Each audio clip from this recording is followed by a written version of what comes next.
Hi hello ನಮಸ್ತೆ friends, ನೀವು ನೋಡ್ತಾ ಇದ್ದೀರಾ tech world with Panika YouTube channel. Friends, ಇವತ್ತಿನ ರಾಜ್ಯ ವಿದ್ಯಾರ್ಥಿ ತಂತ್ರಾಂಶ 2025-26ನೇ ಸಾಲಿನಲ್ಲಿ ಅಪ್ಲಿಕೇಶನ್ ಹಾಕುವಂಥ ವಿದ್ಯಾರ್ಥಿಗಳಿಗೆ ಒಂದು ಬಿಗ್ ಅಪ್ಡೇಟ್ ಕೂಡ ಬಂದಿದೆ. ಏನು ಅಪ್ಡೇಟ್ ಬಂದಿದೆ ಅಂತ ಸಂಪೂರ್ಣ ಮಾಹಿತಿ ತಿಳಿಸ್ಕೊಡ್ತಾ ಹೋಗ್ತೀನಿ. ತಪ್ಪದೆ ಸ್ಕಿಪ್ ಮಾಡೋದು ಪೂರ್ತಿಯಾಗಿ ನೋಡಿ. ಹಾಗೆ ನಿಮಗೆ ಇಷ್ಟ ಆದರೆ ಒಂದು ಲೈಕು, ಶೇರು, ಸಬ್ಸ್ಕ್ರೈಬ್. 2025-26ನೇ ಸಾಲಿನ ಮೆಟ್ರಿಕ್ ನಂತರದ ವಿದ್ಯಾರ್ಥಿ ವೇತನಕ್ಕೆ ಅರ್ಜಿ ಸಲ್ಲಿಸುವಂಥ ವಿದ್ಯಾರ್ಥಿಗಳಿಗೆ ಈಗಾಗಲೇ 11ನೇ ತರಗತಿ PUC ನಂತರದ ಕೋರ್ಸ್ಗಳಲ್ಲಿ ವ್ಯಾಸಂಗ ಮಾಡ್ತಾರೆ ಮತ್ತು ಅಡ್ಮಿಷನ್ ಇರ್ತಕ್ಕಂಥ ಎಲ್ಲ ವಿದ್ಯಾರ್ಥಿಗಳಿಗೆ ಕೂಡ ಏನಪ್ಪ ಅಂದರೆ SSP ಅಕೌಂಟ್ನ ಕ್ರಿಯೇಟ್ ಮಾಡಿರ್ತಕ್ಕಂಥ ವಿದ್ಯಾರ್ಥಿಗೆ ಅರ್ಜಿ ಸಲ್ಲಿಕೆ ಮಾಡುವಂಥ ವಿದ್ಯಾರ್ಥಿಗಳಿಗೆ ಒಂದು ಹೊಸ ಅಪ್ಡೇಟ್ ಕೂಡ ಬಂದಿದೆ. ಏನು ಅಪ್ಡೇಟ್ ಬಂದಿದೆ ಅಂತ ತಿಳಿಸ್ಕೊಡ್ತಾ ಹೋಗ್ತೀನಿ. ಮೊದಲನೇದಾಗಿ ಬ್ಯಾಕ್ವರ್ಡ್ ಕ್ಲಾಸ್ ವೆಲ್ಫೇರ್ ಡಿಪಾರ್ಟ್ಮೆಂಟ್ ಇರೋದು SC/ST ವಿದ್ಯಾರ್ಥಿಗಳಿರ್ಬೋದು, ಎಲ್ಲ ವಿದ್ಯಾರ್ಥಿಗಳಿಗೆ ಏನಪ್ಪ ಅಂದರೆ ಒನ್ ಟೈಮ್ ರಿಜಿಸ್ಟ್ರೇಷನ್ NSP ಅಲ್ಲಿ ಹೋಗಿ ಒನ್ ಟೈಮ್ ರಿಜಿಸ್ಟ್ರೇಷನ್ ಮಾಡೋದನ್ನು ಕಡ್ಡಾಯ ಮಾಡಲಾಗಿದೆ. ಎಲ್ಲ ವಿದ್ಯಾರ್ಥಿಗಳು ಮಾಡದೇ ಇದ್ದರೆ ಅದು ಏನಪ್ಪ ಅಂದರೆ ಸ್ಕಾಲರ್ಶಿಪ್ಗೆ ಎಲಿಜಿಬಲ್ ಆಗೋದಿಲ್ಲ ಮತ್ತು ಅಪ್ಲಿಕೇಶನ್ ಕೂಡ ರಿಜೆಕ್ಟ್ ಆಗುತ್ತೆ. ಹಾಗಾಗಿ ಹಿಂದುಳಿದ ವರ್ಗ ಇರ್ಬೋದು, ಪರಿಶಿಷ್ಟ ಪಂಗಡ ಇರ್ಬೋದು, ಸೊ ಎಲ್ಲ ವಿದ್ಯಾರ್ಥಿಗಳು ಏನಪ್ಪ ಅಂದರೆ NSP OTR ಮುಂಚೆ ಏನಪ್ಪ ಅಂದರೆ ಓನ್ಲಿ ಮೈನಾರಿಟಿ ಅಲ್ಪಸಂಖ್ಯಾತ ವಿದ್ಯಾರ್ಥಿಗಳಿಗೆ NSP ಮುಖಾಂತರ ರಿಜಿಸ್ಟ್ರೇಷನ್ ಮಾಡ್ಕೊಂಡು NSP ಅಡಿನ ಎಂಟ್ರಿ ಮಾಡೋದಿತ್ತು. ಈಗ ಏನಂದರೆ ಕಂಪಲ್ಸರಿಯಾಗಿ ಎಲ್ಲ ವಿದ್ಯಾರ್ಥಿಗಳು ಕೂಡ ಏನಪ್ಪ ಅಂದರೆ ಬ್ಯಾಕ್ವರ್ಡ್ ಕ್ಲಾಸ್ ವೆಲ್ಫೇರ್ ಡಿಪಾರ್ಟ್ಮೆಂಟು, ಪರಿಶಿಷ್ಟ ಪಂಗಡ ವಿದ್ಯಾರ್ಥಿಗಳಿಗೆ ಕೂಡ ಏನಪ್ಪ ಅಂದರೆ NSP ಒನ್ ಟೈಮ್ ರಿಜಿಸ್ಟ್ರೇಷನ್ ನೋಂದಣಿ ಮಾಡೋದು ಕಡ್ಡಾಯ ಮಾಡಲಾಗಿದೆ. ಸೊ ಇದನ್ನು ನೋಂದಣಿ ಮಾಡಬೇಕಾಗಿತ್ತಪ್ಪ ಅಂದರೆ ನೀವು NSP ಪೋರ್ಟಲ್ಗೆ ಹೋಗಿ, ಅಂದರೆ ಸ್ಕಾಲರ್ಶಿಪ್ ನ್ಯಾಷನಲ್ ಸ್ಕಾಲರ್ಶಿಪ್ ಪೋರ್ಟಲ್ಗೆ ಹೋಗಿ ರಿಜಿಸ್ಟ್ರೇಷನ್ ಕೂಡ ಮಾಡ್ಕೋಬೇಕಾಗತ್ತೆ. ಇದು ಮೊದಲನೇ ಅಪ್ಡೇಟು. ಎರಡನೇದಾಗಿ ಏನಪ್ಪ ಅಂದರೆ ಹಿಂದುಳಿದ ಕಲ್ಯಾಣ ಇಲಾಖೆಯಿಂದ ಅರ್ಜಿ ಸಲ್ಲಿಸುವಂಥ ಎಲ್ಲ ವಿದ್ಯಾರ್ಥಿಗಳು ಇದೇ ತಿಂಗಳು 30/9/2025 ಲಾಸ್ಟ್ ಡೇಟ್ನ ಫಿಕ್ಸ್ ಮಾಡಿದರೆ ಇದು ಅಫಿಷಿಯಲ್ ಆಗಿದೆ. ಮತ್ತು ಅದರ ಜೊತೆಗೆ ಇದು ಎಕ್ಸ್ಟೆಂಡ್ ಆಗುತ್ತೆ ಅಂತ ಕೇಳ್ತಿದ್ರೆ ಖಂಡಿತ ಕೂಡ ಎಕ್ಸ್ಟೆಂಡ್ ಆಗುತ್ತೆ.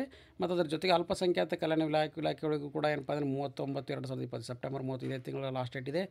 ಆರ್ಯ ವೈಶ್ಯ ವಿದ್ಯಾರ್ಥಿಗಳಿಗೆ ಏನಪ್ಪ ನವೆಂಬರ್ 30ವರೆಗೆ ಫಿಕ್ಸ್ ಮಾಡಿದ್ದಾರೆ.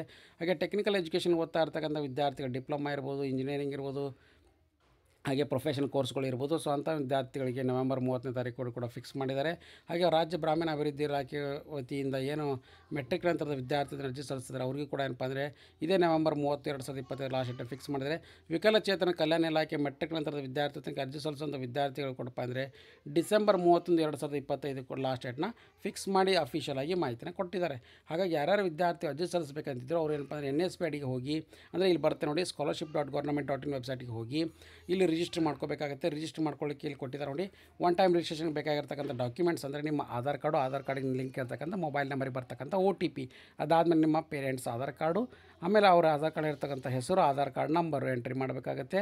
ಅದಾದಮೇಲೆ ಏನಪ್ಪ ಅಂದರೆ ನಿಮ್ಮ ಇಮೇಲ್ ID ಬೇಕಾಗುತ್ತೆ. ಆಮೇಲೆ ಇಮೇಲ್ IDಗೆ ಮತ್ತು ಮೊಬೈಲ್ ನಂಬರಿಗೆ ಒಂದು ಎಂಟ್ರಿ ಕೂಡ ಬರುತ್ತೆ, ಡೀಟೇಲ್ಸ್ ಕೂಡ ಬರುತ್ತೆ. ಅದನ್ನು ಕ್ಲಿಕ್ ಮಾಡಿಕೊಂಡು ನಂತರ ನಿಮ್ಮ ಎಲ್ಲ ಡೀಟೇಲ್ಸ್ನ ಕೂಡ ಫಿಲ್ ಮಾಡಬೇಕಾಗುತ್ತೆ. ನಂತರ ಫಿಲ್ ಮಾಡಿದ್ಮೇಲೆ ಕಂಪ್ಲೀಟ್ ಆದಮೇಲೆ ಏನಪ್ಪ ಅಂದರೆ ವಿದ್ಯಾರ್ಥಿಗಳದ್ದು ಒನ್ ಟೈಮ್ ರಿಜಿಸ್ಟ್ರೇಷನ್ ಏನಪ್ಪ ಅಂದರೆ ಅವ್ರದ್ದು ಎನೇಬಲ್ ಆಗುತ್ತೆ. ನಂತರ ಒನ್ ಟೈಮ್ ರಿಜಿಸ್ಟ್ರೇಷನ್ ಬಂದ ಮೇಲೆ ಲಾಗಿನ್ ವಿತ್ OTR ಅಂತ ಬರುತ್ತೆ. ಇಲ್ಲಿ ನೋಡಿ, login with one time registration number ಅಂತ ಎಂಟ್ರಿ ಕೂಡ ಮಾಡ್ಕೋಬೋದಾಗಿದೆ.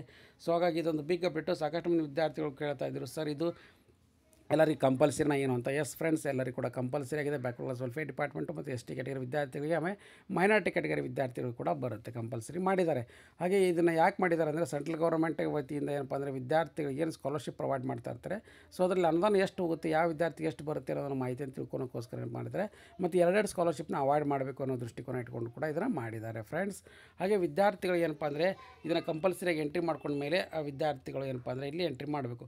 ಮತ್ತು ಅದ್ರ ಜೊತೆಗೆ ಏನಪ್ಪ ಅಂದರೆ ಹಾಸ್ಟೆಲಿಗೆ ಅರ್ಜಿ ಸಲ್ಲಿಸುವಂಥ ಎಲ್ಲ ವಿದ್ಯಾರ್ಥಿಗಳು ಕೂಡ ಏನಪ್ಪ ಅಂದರೆ ಈಗ ಲಾಸ್ಟ್ ಡೇಟು ಮುಗಿದೋಗಿದೆ ಏನಂತ ಕೇಳ್ತಾಯಿದ್ರು. ಎಸ್ ಫ್ರೆಂಡ್ಸ್, ಅಪ್ಲಿಕೇಶನ್ ಈಗ ಏನಂದರೆ ಆಗ್ತಾ ಇದ್ದಾರಲ್ಲ, ಸೊ ಅಂಥ ಒಂದು ಪೋಸ್ಟ್ ಮೆಟ್ರಿಕ್ ಸ್ಕಾಲರ್ಶಿಪ್ಗೆ ಅರ್ಜಿ ಸಲ್ಲಿಸುವಂಥ ವಿದ್ಯಾರ್ಥಿಗಳಿಗೆ ಸೊ ಇಲ್ಲಿ ನೋಡಿ ಫ್ರೆಂಡ್ಸ್, ನೀವು ಆಟೋಮೆಟಿಕ್ಲಿ ಅರ್ಜಿ ಸಲ್ಲಿಸಬೇಕಾಗಿತ್ತಂದರೆ ಪೋಸ್ಟ್ ಮೆಟ್ರಿಕ್ ಸ್ಯಾಂಕ್ಷನ್ ಆಗಿರ್ತಕ್ಕಂಥ ವಿದ್ಯಾರ್ಥಿಗಳು ಅರ್ಜಿ ಸಲ್ಲಿಸಬೇಕಾಗಿತ್ತಂದರೆ ಈಗ ಯಾರು ಇಂಜಿನಿಯರಿಂಗು ಅಡ್ಮಿಷನ್ ಮಾಡಿದ್ದೀರಾ ಮತ್ತು ಅದ್ರ ಜೊತೆಗೆ ಏನಪ್ಪ ಅಂದರೆ ಈಗ MTech ಇರ್ಬೋದು, MBA ಇರ್ಬೋದು, ಪ್ರೊಫೆಷನಲ್ ಕೋರ್ಸ್ಗಳಿಗೆ ಸೊ ಇನ್ನೂ ಕೂಡ ಓಪನ್ ಆಗಿದೆ. ಸೊ ಅವರು ಕೂಡ ಹಾಸ್ಟೆಲ್ ಏನಪ್ಪ ಅಂದರೆ ವಿದ್ಯಾರ್ಥಿಗಳು ಅರ್ಜಿನ ಸಲ್ಲಿಸ್ಬೋದು. ಹಾಸ್ಟೆಲಿಗೆ ಅರ್ಜಿ ಸಲ್ಲಿಸಿದ್ರೆ ಏನು ಲಾಭ ಅಂದರೆ, ಸೊ ಅವರಿಗೆ ಹಾಸ್ಟೆಲ್ ಸಿಗದೇ ಇದ್ದರೆ ಅವರಿಗೆ ಪ್ರತಿ ತಿಂಗಳು ಕೂಡ 2,000 ರೂಪಾಯಿ ಅಂತ 10 ತಿಂಗಳಿಗೆ 20,000 ರೂಪಾಯಿ ವಿದ್ಯಾಸಿರಿ ಹಣ ಅಂತೇಳಿ ಅವ್ರ ಅಕೌಂಟಿಗೆ ಕರ್ನಾಟಕ ರಾಜ್ಯ ಸರ್ಕಾರ ಜಮಾ ಮಾಡುತ್ತೆ. ಅದನ್ನು SSP IDನ ಎಂಟ್ರಿ ಮಾಡಬೇಕಾಗುತ್ತೆ.